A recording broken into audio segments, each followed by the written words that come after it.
Good morning, students.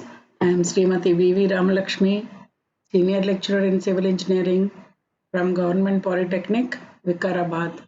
The subject we are discussing about is hydraulics, and the subject code is 18C 104C. The topic we were dealing is properties of fluids, and today's subtopic is going to be the continuation of the previous properties, that is capillarity, viscosity, properties of the fluids. The duration of the class is going to be 50 minutes and the teaching aids are sketches and photographs. So now let us proceed into the properties of the fluids. So the objectives of the class are going to be, on the completion of this session, you will be able to explain the different properties of the fluids like capillarity, viscosity, and vapor pressure. So these are the three properties in the list of properties which we have been dealing with, and the difference, the definition of an ideal fluid and a real fluid. We are going to see about all these terms in this class. So students, let us recap what we have discussed in the previous class. So we have been discussing in the previous session about cohesion, adhesion, and surface tension of water droplet and soap bubble. So do you remember all these terminology and the various forces associated with the water droplet? It was 8 sigma by d, 4 sigma by d, and etc. And we will see some problems also in today's class. So the properties of fluids is a very lengthy topic. Actually, there are so many number of properties which are associated with the fluids. These are all the characteristics, to be precise. So a fluid possesses all these properties, and with the by virtue of these properties only, a fluid is going to exhibit different characteristics. So some of them, the specific gravity, specific weight, mass density, all these things will be used in some of the most of the problems which we are going to tackle in hydraulics. So let us see more about these properties. So let us question ourselves why the water surface in a drinking glass is seen to be slightly higher at the edges than in the middle. So have you ever observed, students? So this phenomena, you have a slight curve. If you observe closely, you can observe in a glass, transparent glass, the water, when you take drinking water in a transparent glass, then you'll be able to find out this difference. And then why the surface of the mercury, that is Hg, is depressed when it is in contact with the solid. So why these things are happening? So here you have a concave surface like a catenary of a curve, and then in the case of mercury it is convex, outside, upside down. So it is reverse, it's a cup shaped like this in the case of water, glass tube or a glass, and then in the mercury it will be a cup reversed. So why this is happening in this way? What is the difference between these two liquids? As we are all able to make out that water is a liquid which is lighter than mercury. So mercury is a heavy liquid compared to other liquids. We have seen that the specific gravity of mercury is 13.6. So now students, and can you make out why when a piece of chalk dips in water, the water rises in the pores, rises into the pores? Why? So let us find out reasons for all these phenomena. So these are all associated with the properties of the fluids. So let us look into and then find out. And it is all due to the phenomena called capillarity. So capillarity is a so the capillary rise or fall in water and mercury. So see this, have a glance at these two sketches. So this is a container which is having water in and a glass tube, a glass tube of small diameter, and it is inserted into the container. You will be seeing a small depression. Okay, so this is visible. This is a small experiment which we can do it for ourselves and ascertain. So the tube is dipped into the water, and then in this case the adhesion is greater than cohesion. That means already in the previous class we discussed about the adhesion. Adhesion means the force of attraction of the water molecules to the solid molecules, and cohesion means the force of attraction between molecules of the same liquid. So when the same liquid is existing throughout here, and when it comes to the edges, the liquid is going to stick to the solid. Here the solid molecules are just in interaction with the liquid molecule. So when that force is more, the shape is going to be like this, in the shape of a small curve at the edges, and the at the middle the rise is down. So this happens in the case of a water, a tube inserted into water. Now take the same glass tube of small diameter and try to insert it into a vessel containing mercury. So what is going to happen? So mercury is a thick and heavy fluid. So if you see the, it will be depression. So this is elevation and this is depression. That means there is very heavy force of attraction between the molecules of the mercury.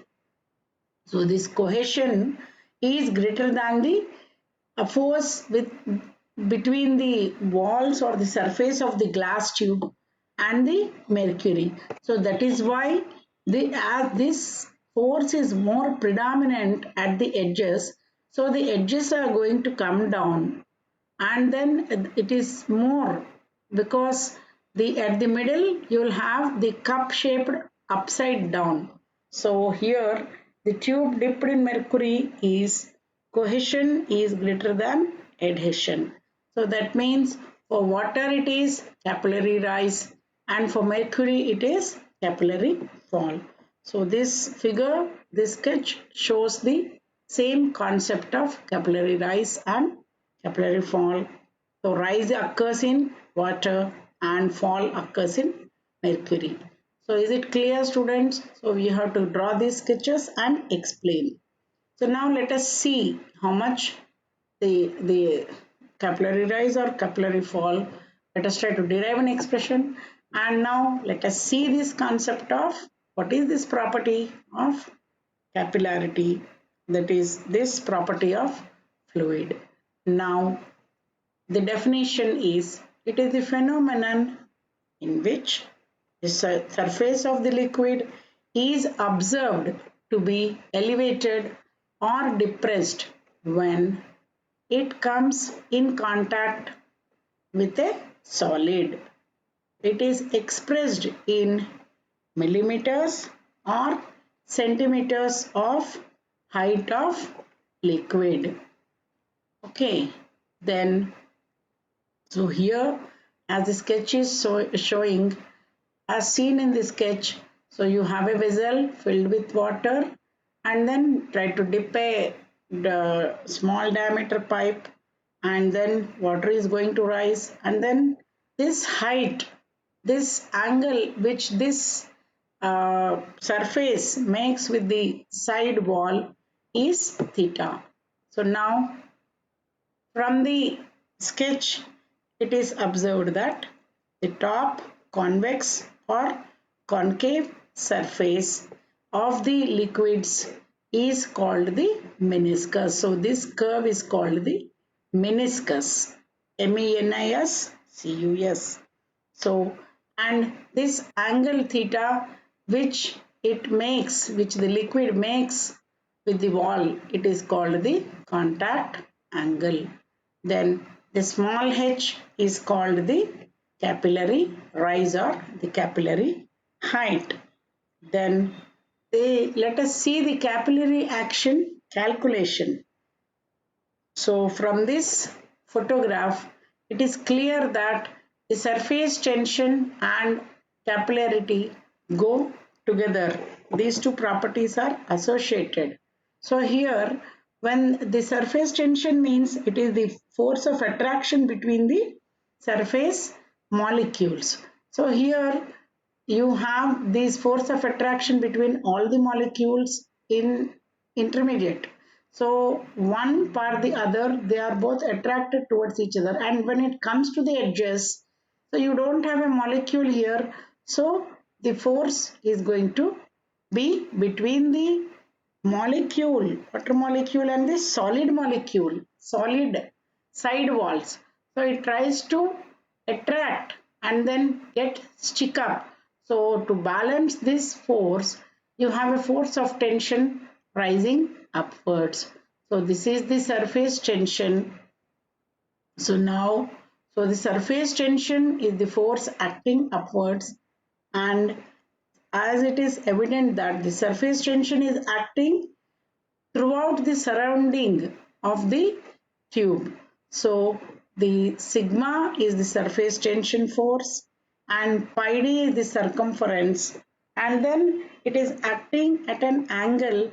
So when we are going to resolve this angle, the horizontal component of that angle is going to be cos theta. So now it is clear what is the force and how it is occurring. From the sketch it is clear. Then coming over here, so this is the capillary rise. Come to view this sketch. So this is the capillary rise, and now so to balance this force, you have the weight of the water column which is going to act downwards. So the downward force is the weight of the water column. So that is going to be the pressure into area. So what is the pressure, students?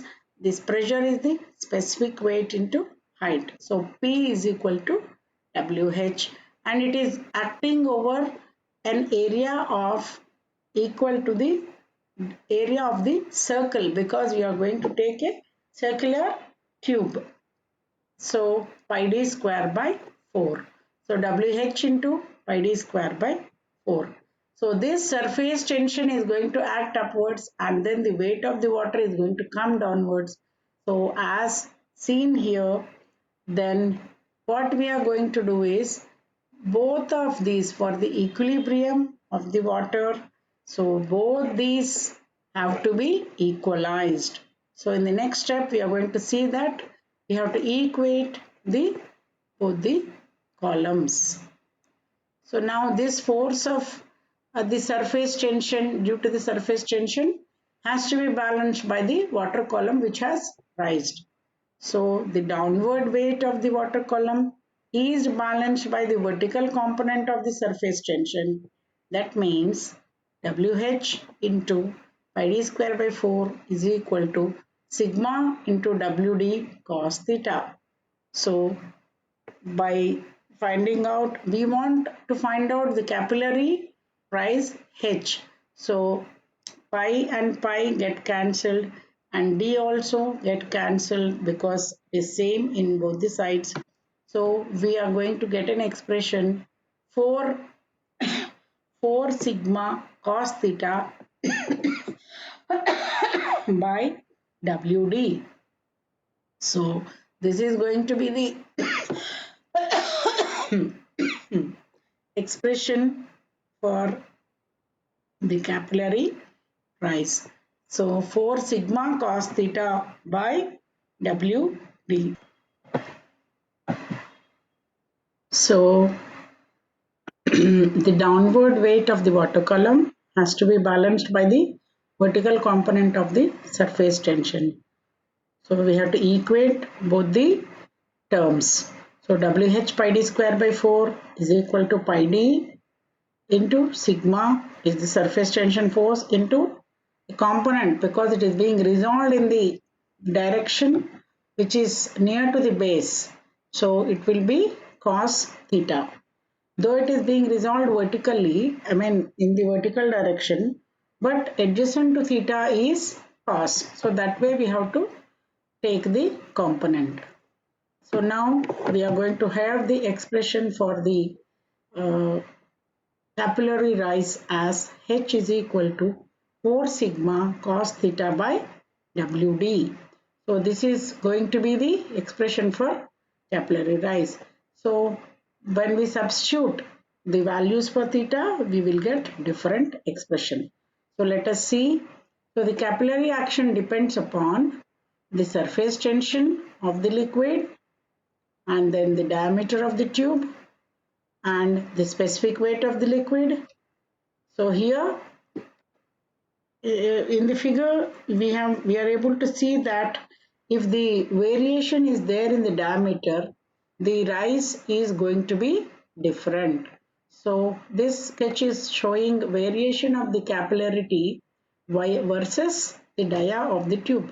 If the dia is thin, that means you take a very thin diameter tube, some 1 centimeter diameter, and then 2 centimeters and 1.5 centimeters. Suppose take it for example as per this figure, you are able to see that the rise of the liquid is more in the smallest diameter, that means the 1 centimeter diameter, and then next is the 1.5 centimeter diameter, and next is 2 centimeter diameter. So more is in the less diameter. So it is evident that the diameter is inversely proportional. So as per this expression, 4 sigma cos theta by WD.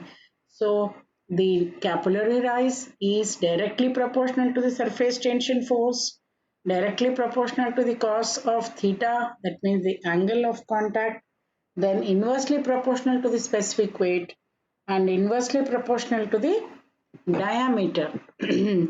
So the dia is less means rise is more. That is what is evident from this sketch. So is it clear, students?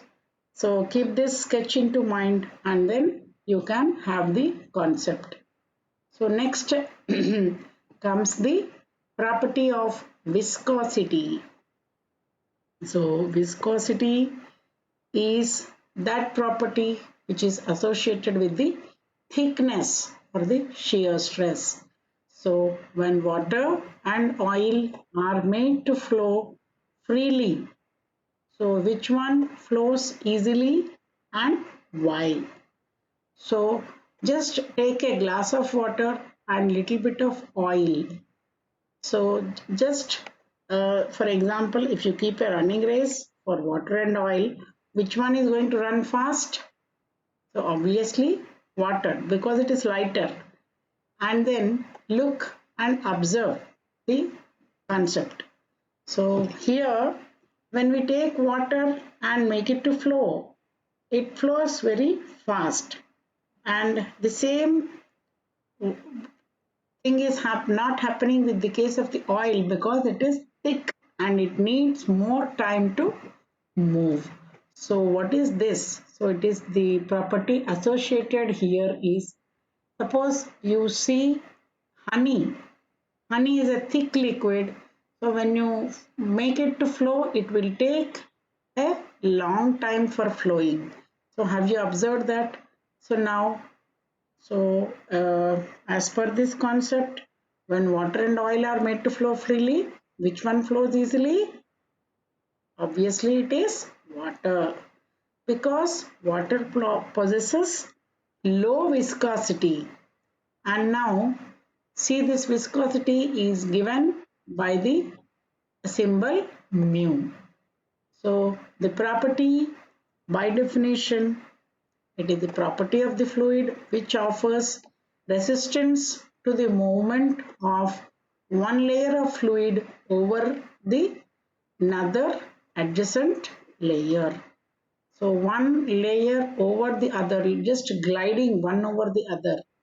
And so this is resistance to the shear stress.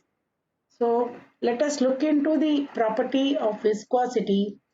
So when the molecules are very near and when the temperature is increased, that means when you apply heat to the liquid, so what is going to happen? Obviously, the scattered of the scattering of the molecules take place, and when the molecules are moving apart from each other, so what is happening? The distance is increasing and the binding property is also increasing, is coming down. So when you increase the temperature, the viscosity gets decreased for liquids, but it increases for gases.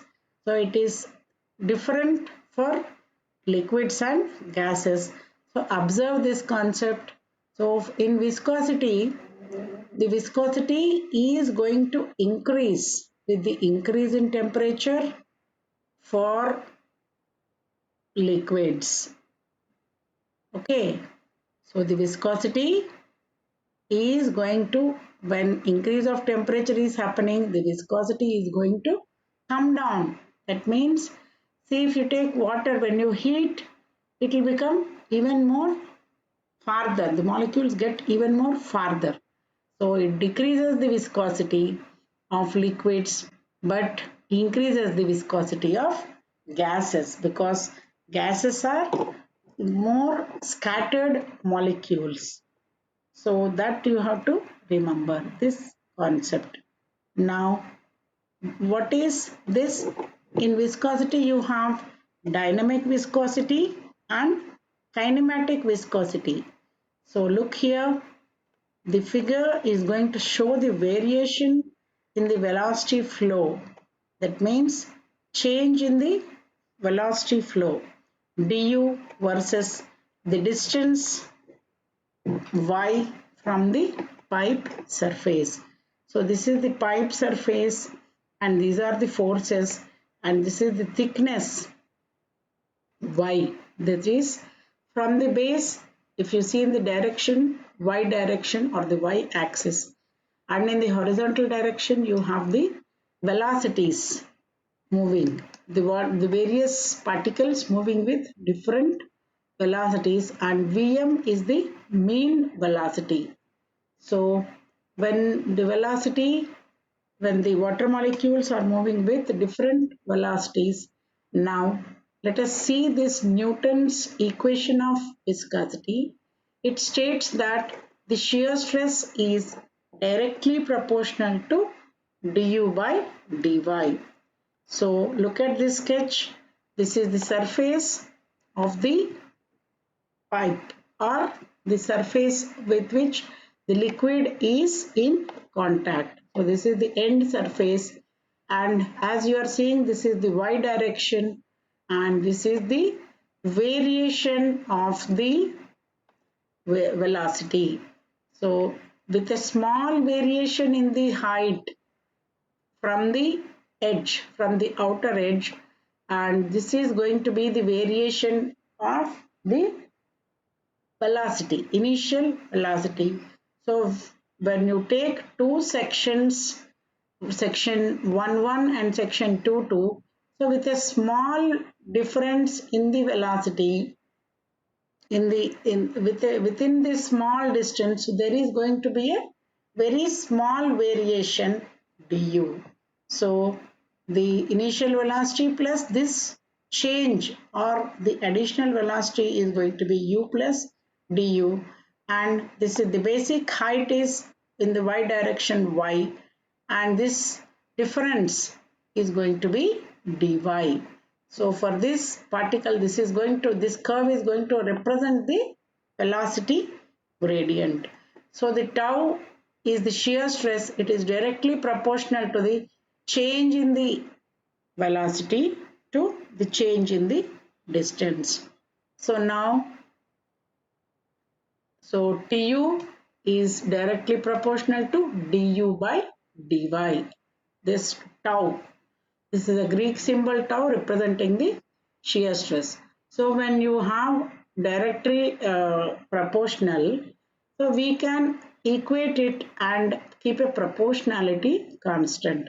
So this mu tau is equal to mu into du by dy. So this is the expression for the shear stress where tau is the shear stress, mu is the coefficient of viscosity or dynamic viscosity, then du by dy is equal to rate of shear strain or velocity gradient.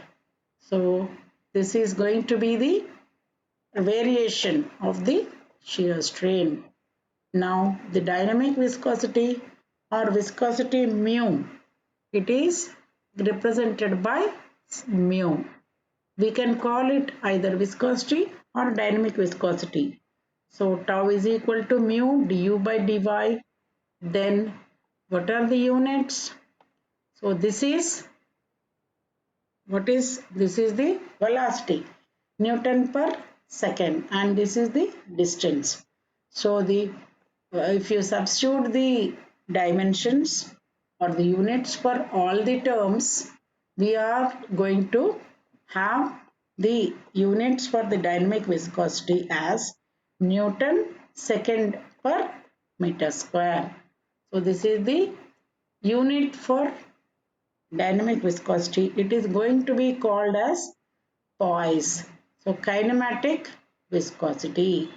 Then this kinematic viscosity is the ratio between dynamic viscosity and mass of the fluid. So mu by P. So here it is given by nu. It is similar to again a Greek letter nu. It is twisted version of small v, and nu is equal to mu by rho. So this is the expression or this is the relationship. So then units for the kinematic viscosity are, when you substitute the units for all the terms inside the expression, we are going to get a value of meter square by second. So this meter square by second is going to be called as 1 poise, and then you have, because this quantity will be less, it is called centipoise. So this is the terms associated with the kinematic viscosity. Then let us come to the next property. So we have the next property, the vapor pressure. So what is this vapor pressure? So as you know, mercury is an excellent fluid to be used in a barometer as it has got low vapor pressure. So barometer is nothing but a meter which is going to read the pressure.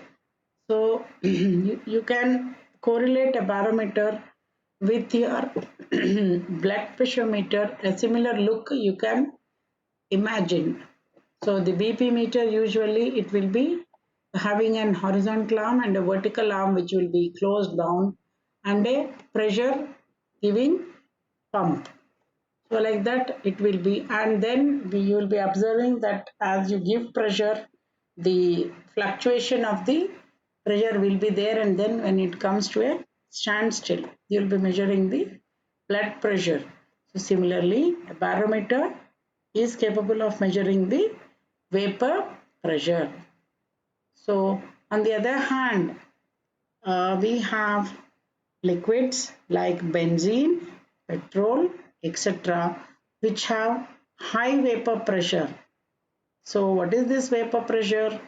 So all of us, all of you are aware of the pressure cookers. So what happens in the pressure cookers is, when you boil water to a certain temperature, almost it is 100 degrees Celsius, when you boil water, but naturally the boiling point of water is 100 degrees.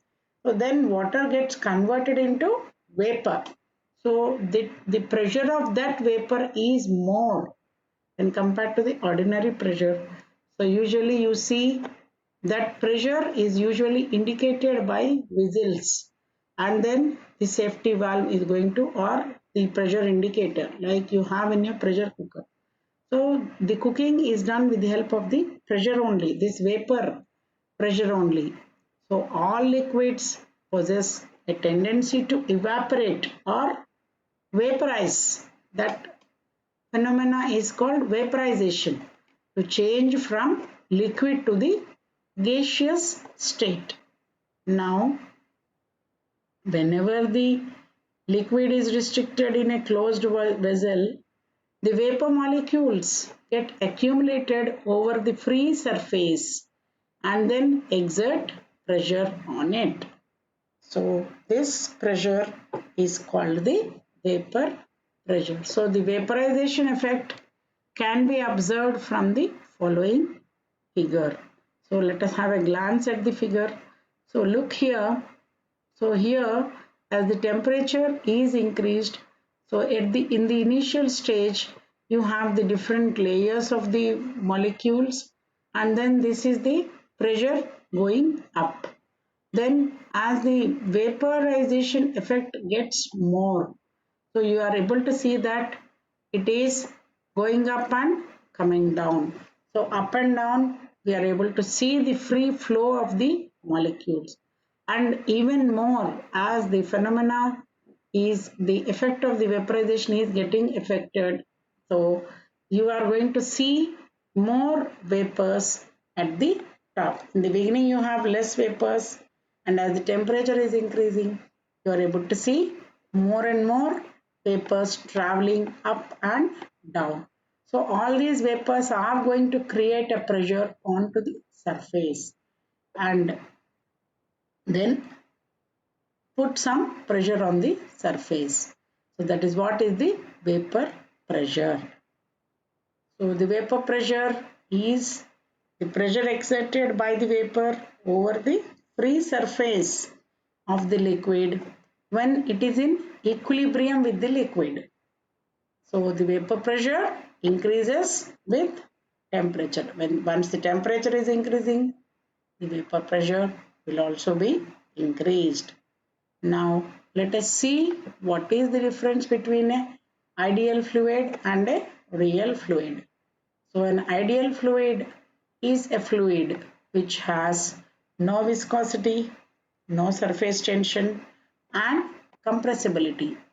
So is it possible to practically have such type of fluids in nature? So it is not possible. So such ideal fluids do not exist in nature. So hence they are imaginary, because without viscosity, without surface tension, no fluid can exist as far as our knowledge is concerned. Then coming to the real fluids, these fluids possess the properties such as viscosity, surface tension, compressibility. So all these properties associated with the properties of the fluids are existing for the real fluids. Then let us see some problems, simple problems related to the properties of fluids. So calculate the specific weight, density and specific gravity of 1 liter of the liquid which weighs 7 newtons. So solution, to take down the problem, what is the given data? Have you noted down the given data? The weight of the liquid is 7 newtons. Then the volume of the liquid is 1 liter, because the weight of 1 liter of liquid it is given. So 1 liter means 1 by 1000th of a meter cube. That means 0.001 meter cube.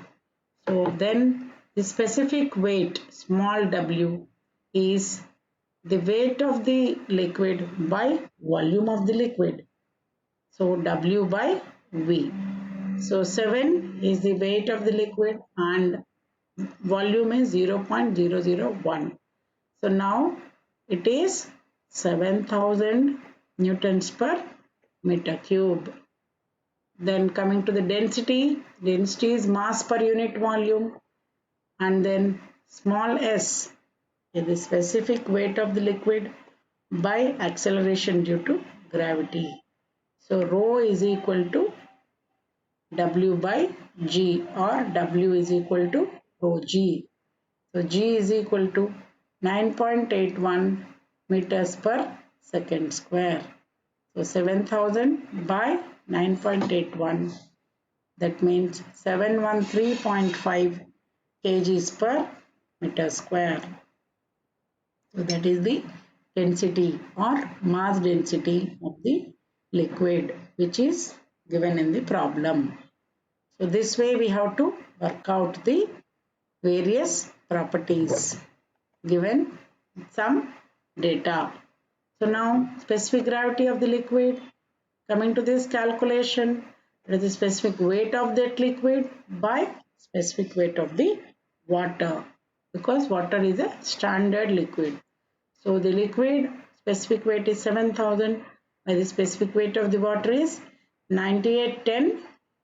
So you have to substitute and then you're going to get a value of 0.7135. So here we have calculated all the asked parameters. And coming to the second problem, determine the bulk modulus of elasticity of a liquid. If the pressure of liquid increases from 70 newtons per centimeter square to 130 newtons per centimeter square, the volume of the liquid decreases by 0.15%. So here bulk modulus is related to the volumetric increase. So in the solution part, first write down the given data. The initial pressure is 70 newtons per centimeter square. The final pressure is 130 newtons per centimeter square. So the change in the pressure dP is 130 minus 70, that is 60 newtons per centimeter square. So let us find out the change in the volume per unit volume. So dV by V, change in the volume is 0.15 and original volume is 100. So 0.15 by 100. So we will be getting a value of bulk modulus is dP by dV by V. So 60 is the dP, that means the change in the pressure, by dV by V, 0.15 by 100. So 0.01 or 0.0015. So when we work out this expression, you will get 4 into 10 to the power of 4 newtons per mm square. So calculate the pressure inside the droplet of a diameter of 0.003 mm. If the surface tension of the water is 0.075 newtons per meter. So solution is, try doing it, students. Write down the given data first. Whatever is given in the question, read it and note down. So the diameter of the droplet small d is equal to 0.03 mm. Then surface tension is 0.075 newtons per meter. So this is the force on the surface per unit run or unit distance. So for 1 mm it will be into 10 to the 0.075 into 10 to the power of minus 3 newtons per mm. Then intensity of pressure inside the droplet. P is going to be P is equal to 4 sigma by D. That is 4 into 0.075 into 10 to the power of minus 3 by 0.03 is the dia. Then 0.01 newtons per mm square. That means when you want to convert it into kilonewtons per meter square, so we have to multiply by 1000 and then and for mm square to convert into meter square you have to divide it with 10 to the power of 3 into 10 to the power of 3, that means 10 to the power of 6. So here we are trying to go for a higher unit. The same pressure you are trying to express it into a different way or into a higher unit. So here calculate the pressure inside a soap bubble of diameter 3 mm if the surface tension of the force of water is 0.075 Newton per meter. Then solution is the same problem. The dia of the soap bubble D is 0.03 mm, surface tension is 0.075 Newton per meter. So again it has been repeated. So here the intensity of pressure inside the soap bubble.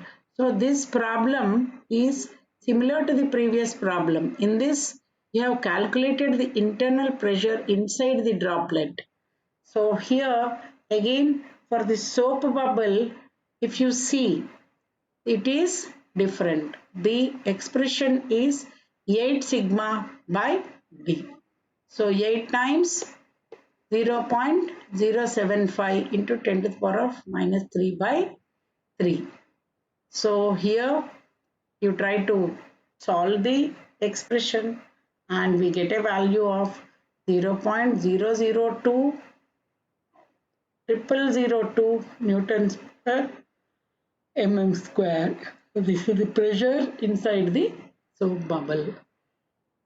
That means when you go for the higher unit, so 1000 newtons is going to be 1 kilonewton and 1000 mm is going to be 1 meter.